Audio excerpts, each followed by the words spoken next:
the hearing for his bail is going on. আৰু এতিয়ালৈকে মই এইটোৱে ক'ব বিচাৰিছোঁ যে আমি আমাৰ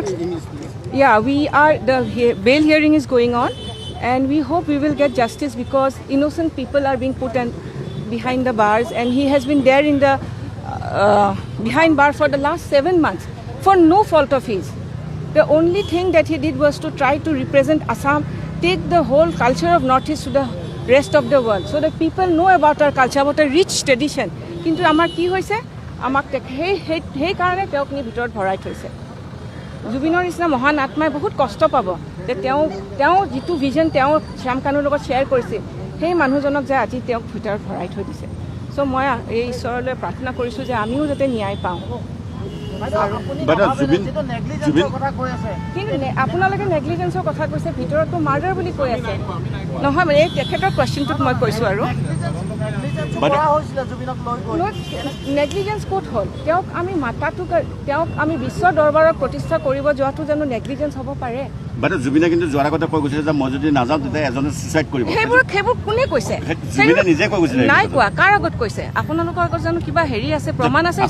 আছে কাৰণে কৈছোঁ আমি কেমেৰা সন্মুখত বাইদেউ কৈ গৈছে কথা কিন্তু তাৰমানে জুবিনে কিমান ভাল পাইছিল তেওঁক যে তেওঁ ছুইচাইড কৰাৰ ভয় খাইছিলে যদি কথাটো হয় কিন্তু মই কেতিয়াও নাভাবোঁ জুবিনক কোনেও জোৰ জবৰদস্তি একো কাম কৰাব নোৱাৰে জুবিন এনেকুৱা এজন সত্তা আছিল যে যি তেওঁ নিজে ভাবিছিল সেইটো কৰিব তেওঁ যদি যাবৰ মন নাছিল তেওঁ যদি এই 13 বছৰ ধৰি নৰ্থ ইষ্ট ফেষ্টিভেলক তেওঁ কেনেকুৱা কটকটীয়াকৈ তেওঁ এটা আমাক ছাপোৰ্ট কৰিছিল তেওঁ নিজেই উদ্যুক্ত বুলি ভাবিছিলে তেওঁ নিজে সদায় আমাৰ লগত আছিল তাৰ কাৰণে গৈছিলে ছিংগাপুৰলৈকে গৈছিলে আপোনালোকৰ শ্যাম কানু মহন্তৰ নহয় শ্যাম কানুৰ মহন্তৰ কাৰণে নহয় তেওঁ কৈছিলে যে নৰ্থ ইষ্ট আৰু অসমৰ কালচাৰটো তেওঁ পৃথিৱীত প্ৰতিষ্ঠা কৰিব তেওঁ গৈছিলে এইটো বুলি যে ভূপেন হাজৰিকাৰ 100 বছৰ যেতিয়া হ'ব সেই ভূপেন হাজৰিকাৰ তেওঁক দিব লাগিছিলে যোনখিনি প্ৰয়োজন আছিলে তেওঁ বেলেগ হোটেলত থাকি জুবিন গাৰ্গক কিয় বেলেগ হোটেলত ৰাখিছে ৰাতিপুৱা তেওঁক বেলেগত পাৰ্টি কৰিবলৈ যাব দিছিলে এই কথা জুবিন গাৰ্গক কেনেকৈ আপোনালোকে জোৰ জবৰদস্তি ধৰি ৰাখিব কওক তেওঁক যাব দিয়া বা হেৰিটোতো আমিতো জুবিনক আমি য'ত জুবিনে পেন পেচিফিক মানে ছিংগাপুৰৰ চবতকৈ বেষ্ট হোটেলখনত ৰাখিছোঁ য'ৰ 400 মিটাৰ দূৰত হস্পিটেল ৰেফাৰেঞ্চ হস্পিটেল পৃথিৱীৰ ভিতৰত চবতকৈ ডাঙৰ হস্পিটেলখন আছে জুবিন গাৰ্গে ইয়াৰ পৰাতো য়ট পাৰ্টিত যোৱাৰ প্লেন নাছিলে তাতে গৈ প্লেন কৰিছে তাতেতো শ্যাম কানু মহন্ত সেইখিনি সময়ত